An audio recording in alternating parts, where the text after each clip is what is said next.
नमस्कार सभी को। आज हम सुनने वाले हैं बाल किलकारी मैगजीन से एक कहानी सही पथ पर। ये कहानी है एक बच्चे अक्षित की, जिसकी लाइफ में उसके कजिन ब्रदर के आने की वजह से काफी बड़ा एक बदलाव आता है। तो चलिए देखते हैं क्या बदलाव आता है उसकी लाइफ में। अक्षित के लिए आज कक्षा में बैठे रहना भी कठिन लग रहा था। सारा शरीर टूटता अनुभव हो रहा था। वह तो आज अवकाश लेना चाहता था, मगर आज केमिस्ट्री तथा मैथ के सर को कॉपियां चेक करनी थी। इसलिए आज अगर वह स्कूल ना जाता तो जुर्माना भी भरना पड़ता था और पिटाई भी हो जाती। सुबह तो उससे बिस्तर से उठा भी नहीं जा रहा था। पापा के डांटने पर ही वह बिस्तर से उठा और फिर जल्दी जल्दी तैयार होकर स्कूल के लिए चल पड़ा था। नाश्ता भी उसने अपने ढंग से नहीं किया था। उसकी तो जैसे भूख ही मर गई थी। छुट्टी का घंटा बजने पर बहुत तेज तेज कदमों से घर की ओर चल पड़ा था। भारी बस्ता और अस्वस्थ शरीर के कारण उससे ढंग से चला भी नहीं जा रहा था।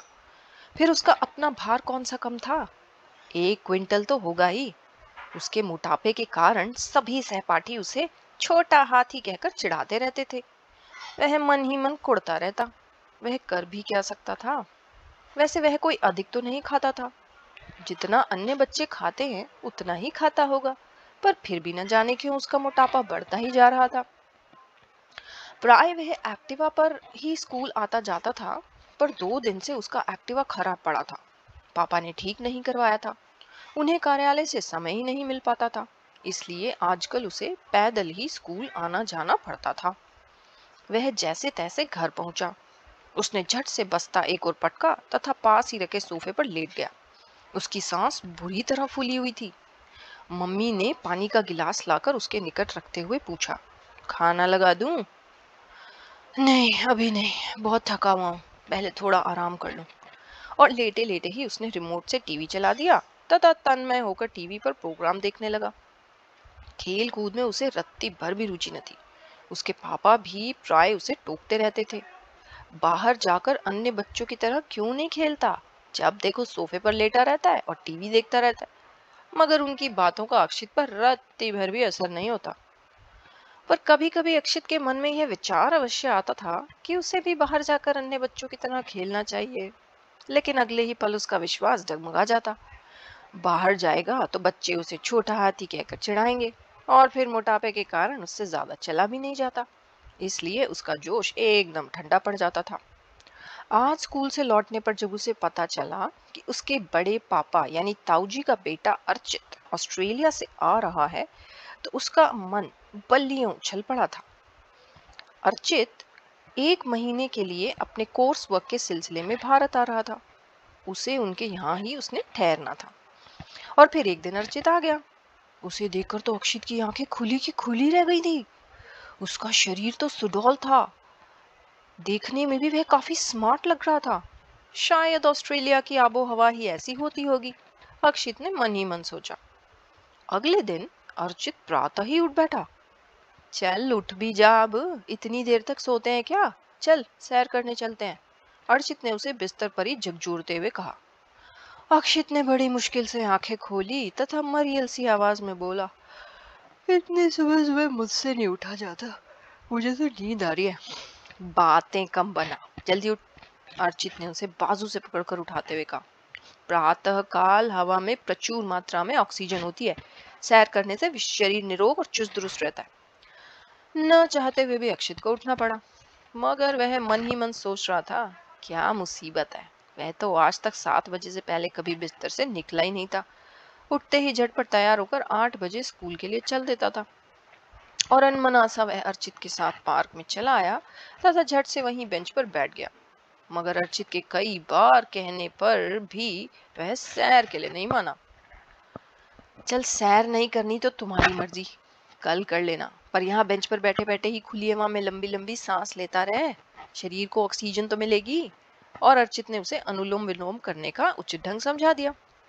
उसकी बात मानकर कुछ देर तो अक्षित गहरी लंबी सांस लेता रहा, मगर फिर बेंच पर ही आराम से बैठ गया।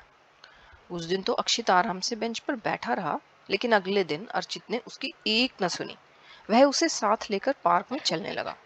जितनी भी आसानी से चल सकता है उतनी देर तो चलना, लेकिन बेंच पर मत बैठा रहे। और न चाहते हुए भी अक्षित को उसके साथ पैदल चलना पड़ा। अक्षित अपना अधिक समय टीवी देखने में ही लगा दिया करता था। अर्चित ने इसके लिए भी उसे एक दिन टोक दिया। क्यों टीवी देखने में इतना समय बर्बाद करता है? सभी कार्य समय सारणी बनाकर कर लिया कर।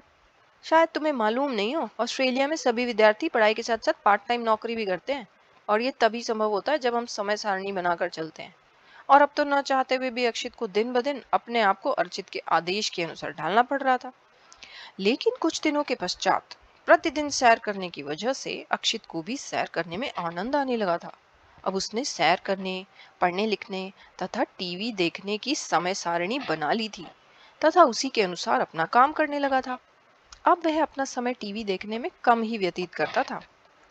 एक माह के पश्चात अर्चित ऑस्ट्रेलिया तो लौट गया, मगर अक्षित के जीवन में जैसे नया उत्साह भर गया था। अब तो जब कभी किसी कारणवश अक्षित प्रातः सैर को न जा पाता तो दिन भर उस पर मानो सुस्ती तथा उदासी छाई रहती।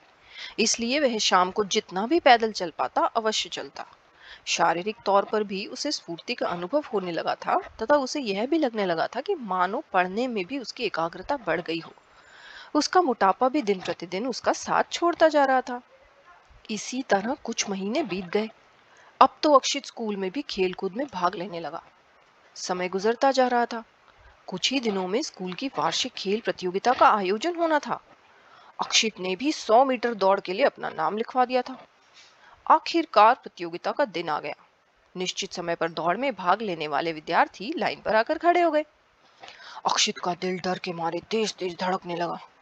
न जाने अब क्या होगा, क्या वह दौड़ पूरी कर पाएगा?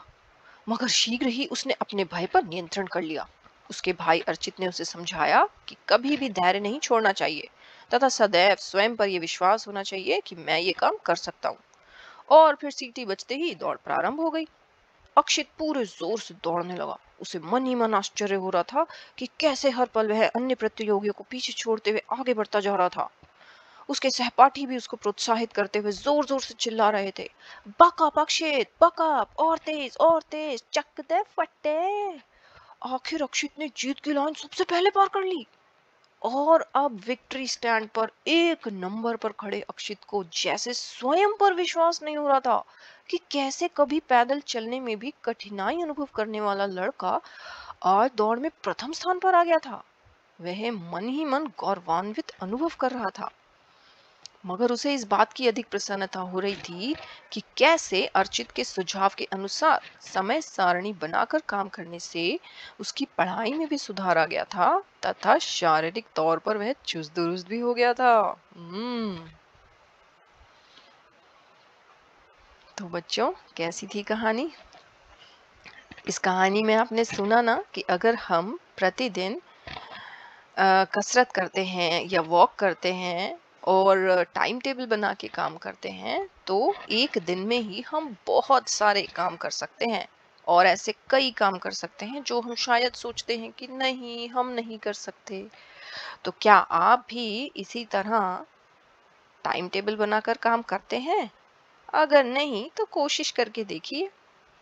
आज के लिए इतना ही। धन्यवाद।